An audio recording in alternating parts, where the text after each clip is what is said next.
The technological environment. Technology has a variety of meanings, but as applied to the environment of business, it generally includes all the ways in which firms create value for their constituents. A. Research and development, part of the innovation process that provides new ideas for products, services and processes. Pure research seeks new knowledge, without a particular product in mind. Applied research and development focuses on making the technological innovation into a commercial success. R&D spending in Canada makes up a lower proportion of GDP than in other countries, partly because many Canadian businesses are subsidiaries of U.S. companies and the research is being done in the U.S., not Canada. R&D intensity refers to R&D spending as a percentage of a company's sales revenue. Companies that select a competitive strategy that relies on being a leader in technology will have greater R&D intensity. It is a riskier strategy, but has the potential for significant rewards. Other companies do not want to create technological innovations, but prefer to compete on the basis of refining the technology and finding a way to be the low-cost producer of the technology, which is less risky. B.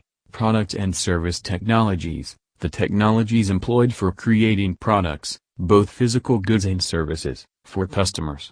Technology is important in manufacturing, but it is also a significant force in the service sector. The Internet is a recent technological advance affecting all businesses. Businesses must be alert to new technologies with the potential to dramatically impact their operations. Innovative use of new technology can radically alter an industry and make an existing business or industry obsolete. The length of time it takes to accomplish a recurring activity from beginning to end is the cycle time. Reductions in cycle times reflect increased productivity and make the businesses more competitive. Technology transfer is the process of getting new technology out of the lab and used in practical applications in the marketplace. The political legal environment. The relationship between business and government is important in Canada, since businesses are subject to government regulations. Pro or anti-business sentiment in government can further influence business activity, whether on a federal, provincial or local level. Political stability is an important consideration for firms interested in expanding internationally. Import and export opportunities may be affected by the relations between the Canadian government and the government of a potential trading partner. The socio-cultural environment. The socio-cultural environment includes the customs, mores, values, and demographic characteristics of the society in which an organization functions. A. Customer preferences and tastes. Customer preferences and tastes vary from one part of the country to another, and between different countries. Product usage also varies between countries, such as the marketing of bicycles as a recreational item in Canada and as a mode of transportation in many other countries. Consumer preferences and tastes change over time, with some changes driven by consumers and other driven by companies trying to increase sales. Finally, socio-cultural factors influence the standards of business conduct that are acceptable in the society, and the attitudes that workers in a society have toward their jobs and their employers. B. Ethical compliance and responsible business behavior. This is an especially critical element of the socio-cultural environment. The central issue is the failure of businesses to provide their stakeholders with a fair accounting of their financial health and competitive position. Another important issue is the determination of appropriate ethical behavior when different ethical standards exist in different countries and Canadian companies are expected to participate in behaviors that are acceptable in the foreign country but clearly unethical in a Canadian business setting. C. The business environment includes expectations of customers, suppliers, shareholders, and employees. Current trends such as a more global economy are also an important element of the business environment.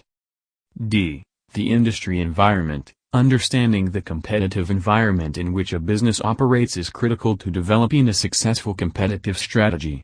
One of the most popular tools for analyzing the competitiveness of the industry is Michael Porter's 5 forces model. The stronger the forces, the more competitive the industry, and the more difficult it is for an individual company to operate profitably. If the forces are strong, the company normally has little ability to set its own selling prices and must be able to produce at a low cost to be profitable. 1. Rivalry among existing competitors can be seen in activities like intense price competition and elaborate advertising campaigns. 2. Threat of potential entrants. The lower the barriers to entry, the easier it is for new competitors to enter the market. 3. Suppliers. The existence of few suppliers limits the opportunities a company has to obtain the inputs it needs and provides the suppliers with strong bargaining power. 4. Buyers. The existence of few customers when there are many suppliers provides the customers with strong bargaining power. 5. Substitutes. If substitutes are readily available for the product a company sells, the industry is more competitive. Emerging challenges and opportunities in the business environment. At present, companies are refocusing on their core competencies, those skills and resources with which they can gain a competitive advantage and create the most value for owners. Outsourcing activities that are outside their core competencies to businesses that do have the expertise needed can reduce the costs of performing those functions, but create dependencies on those suppliers. A.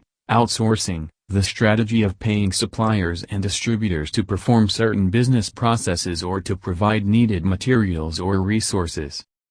B. The growing role of social media. The strategy of using social media sites and word-of-mouth marketing to spread product information has become very important. By using various formats, games, contests, chat rooms, and bulletin boards, marketers encourage potential customers to try out products and tell other people about them. C. Business process management, creating team structures focused on processes rather than functional areas of business. By identifying those activities that are critical to the business success, the processes that must be performed well to effectively carry out these activities, and then ensuring the necessary skills and resources are available, decision-making is faster and more customer-oriented, materials in production are better coordinated, and products are delivered more rapidly. Redrawing corporate boundaries. Companies are joining together in a variety of ways in order to take advantage of opportunities more effectively than is possible alone.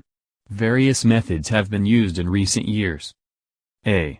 Mergers and acquisitions. An acquisition is the purchase of another business, whereas a merger is a more collaborative process where two firms are consolidated into one.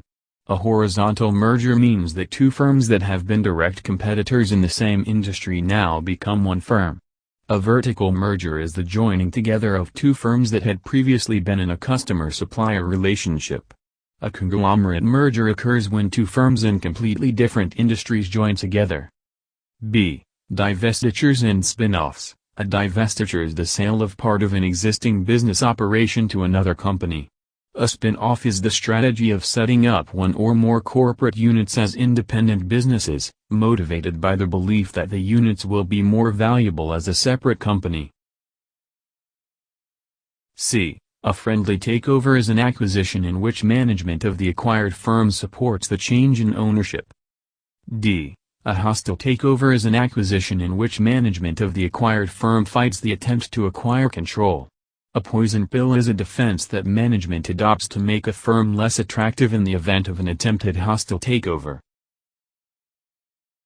E. Employee-owned corporations. Employee stock ownership plans occur when corporations buy back their own shares on the stock market, and then transfer the stock to a trustee for the benefit of the employees, who then gain ownership of the stock through prearranged terms.